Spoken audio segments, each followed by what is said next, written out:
அது போக நான் கேட்கிறேன், அப்துல் காதர் ஜிலானி, நாவூர் அவர் விரும்புறீங்களே, இவங்க எல்லாம் மகான் இப்படி கண்டுபிடிச்சீங்க, அதையா சொல்லுங்க. முத மகானா இருந்தாலும் நடக்காது. நீங்க யார மகான் நினைக்கிறீங்களோ அவங்க எல்லாம் மகானா? அதுக்கு என்ன ரெக்கார்டு? என்ன சொல்லுங்க, என்ன ரெக்கார்டு வச்சுக்கிறீங்க? ஒரு ரெண்டு மூணுக்கு தாப்பா கட்டிக்கிட்டு முட்டுக்காலுக்குள்ள ஜிப்பா போட்டுக்கிட்டு கழுத்துல ஒரு ருத்ராட்ச கோட்டையை மாட்டிக்கிட்டு அந்த மகான் ஆயிடுவானா? அப்படித்தானே மகான் உங்களை ஏமாத்திட்டு இருக்காங்க எல்லாரும். என்ன மகான கண்டுபிடிங்க? இப்ப நான் பேசிக்கிட்டு இருக்கிறேன், நான் அல்லாவுக்காக பேசுறேன்னா ஒரு பெருமைக்கு பேசுறேன்னா உங்களுக்கு தெரியுமா? எனக்கு தெரியும், அல்லாவுக்கு தெரியும். அப்ப நீங்க என்ன பேச்ச பார்த்துட்டு நல்லா பேசுறான்னு சொல்ல முடியுமே தவிர இதயம் சுத்தமா இருக்கணும் சொல்ல இயலாது. அப்ப ஒரு மனிதன் வந்து தொழுவான் நல்லவனா, நல்ல நடிக்கிற அழகா தொழுவானே. நபிகள் நாயகம் காலத்துல சஹாபாக்களை போலவே முனாபிக்குகளும் தொழுவான். சஹாபாக்கள் மட்டும் தொழுவல, ரெண்டு வேஷம் போடக்கூடிய முனாபிக்குகளும் தொழுவார்கள். மக்களுக்கு காட்டுவதற்கு தொழுகிறார்கள் அல்லாஹ் சொல்றான். அவங்கதான் தங்களை நல்லவர்கள் என்று உலகத்திற்கு காட்டுவதற்காக வேண்டி ஒருவருடைய தொழுகை, நோன்பு, ஜக்காத்து, ஹஜ்ஜி இதெல்லாம் வெளி உலகத்துக்கு ஏத்துக்கிற முடியுமே தவிர அல்லாஹ்வுக்கு நெருக்கம்னு சொல்ல இயலுமா?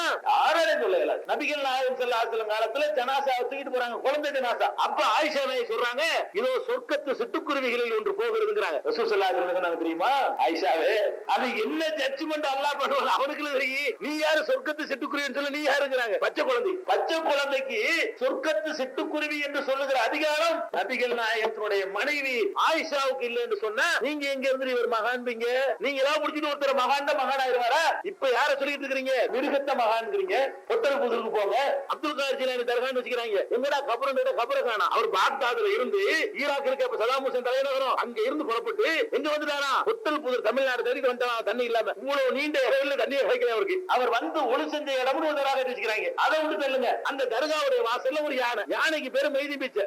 அவர் மைதினாண்டவர் தானே, அதனால யாருக்கு என்ன பேர் வச்சுட்டாங்க? மைதி பிச்சைன்னு பேர் வச்சுட்டாங்க. அதை ஆசி வழங்கு போட்டு மிதிக்கவும் பாகன மிதிச்ச மாதிரி மிருகம் தானே அது. அதுக்கு ஏதாவது தெரியுமா? ஆசி வழங்க ஏழுமா? அது ட்ரைனிங் கொடுத்த மாதிரி செய்யும். மதம் முடிச்சுன்னா கூட மிதிச்சுட்டு போயிடும். இந்த அறிவு கூட இல்லாம மிருகத்துல போய் ஆசி வாங்குறது, வாழைப்பழத்தை கொடுத்து திருப்பி வாங்கினா புள்ள உண்டாயிருமா அப்படின்னு சொல்லி திருநெல்வேலி மாவட்டத்தில் நடையா போவாங்க. பொட்டல் புதருக்கு மைதி பிச்சை மண்டையை போட்டாரு ஒரு நாள்.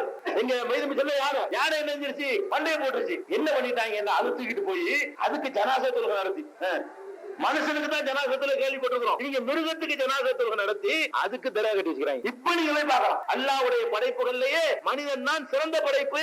அல்லாஹ் குர்ஆன்ல சொல்லி காட்டுகிறார். ஒரு வகையில் மலக்குகளை விட சிறந்த படைப்பு. மலக்குகளை கூப்பிட்டு ஆதமுக்கு மரியாதை செலுத்துகிறான். அந்த அளவுக்கு சிறப்பு தந்திருக்கான் மனுஷனுக்கு. இந்த மனுஷன் பகுத்தறிவு என்ற கிரீடத்தை கொண்டு போய் மிருகத்துக்கு போய் சாஸ்தாங்கம் பண்றானுங்க.